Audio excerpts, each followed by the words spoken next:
Hello, my nightmarish friends. It's SilentSigns from I Dream of Indie, and today we are going a little bit more insane and taking a look at Source of Madness. These are my gameplay impressions based on approximately the first hour of gameplay, though this is a roguelite, so the first hour is all relative depending on how far you can make it in this crazy world. The developers specifically cite Diablo 2 as an inspiration for this title, and I can definitely see that both in the visuals and gameplay style. The story here is a little obscure for me, but all I can tell you is you're fighting through the Loam lands on some sort of mysterious cursed moon landscape where they have towers of madness, and all of those words equate to a really disturbing title. Each new run involves you taking on the embodiment of a new individual with different stats and equipment. Throughout your gameplay, you'll collect different rings and equipment with varying abilities. These will aid in both your attack and defense. You can find these rings and hoods and things of that nature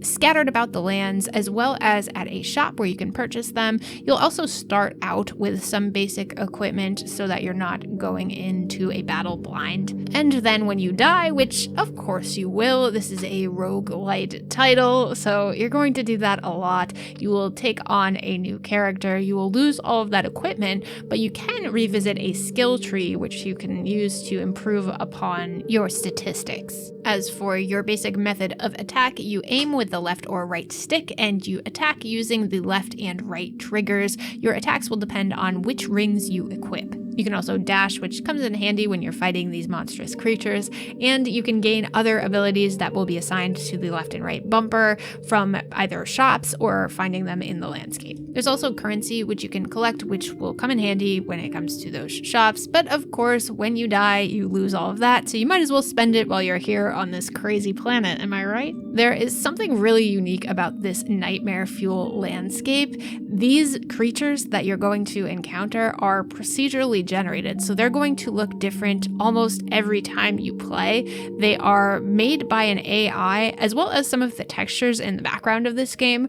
which makes for a really freaky, disturbing, but kinda cool aesthetic. It's unnerving in that way that you can't quite put your finger on, but you also can't look away, kind of like a train wreck. I know we've talked about this on this channel before. There are a lot of roguelites and roguelikes out there, but what sets this one apart by far is that visual style. It really makes the game unique. This game lives up to its title real well because it is certainly a source of madness, and the soundtrack and sound design are no exceptions. The music in the background is droning and synthetic, a little bit otherworldly, and certainly quite haunting, and the sound effects themselves are equally disturbing. You get these grunts and groans from these creatures, which I don't even know what to call them, but they are certainly disturbing. There is some limited voice acting. It's not fully voice acted, but you do once in a while get little bits of dialogue here and there, and they somehow found a way to make that creepy too, so good on them.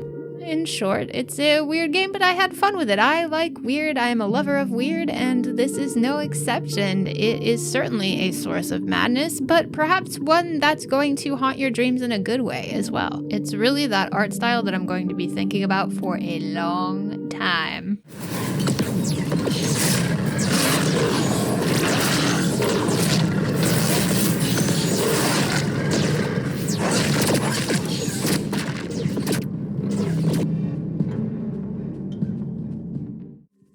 So will you be joining me in this descent to madness? Let me know in the comments down below. Before I go, I just want to thank our indie warriors, Mitchell Hall, Bunny, Kevalo, Bill Tikaz, Christian Cruz, Chris Jackson, Nathan Moore, Peach, Adriana Amato, CJR, PSC, C-Coil, Skeptism, Jen Rose, Jesse, CPM, Julian Colbus, and JRS8. Thank you all so much for your support. Thank you for watching this video. If you haven't already, don't forget you can subscribe down below so you don't miss any reviews or previews. Thank you again for watching. I'll see you next time.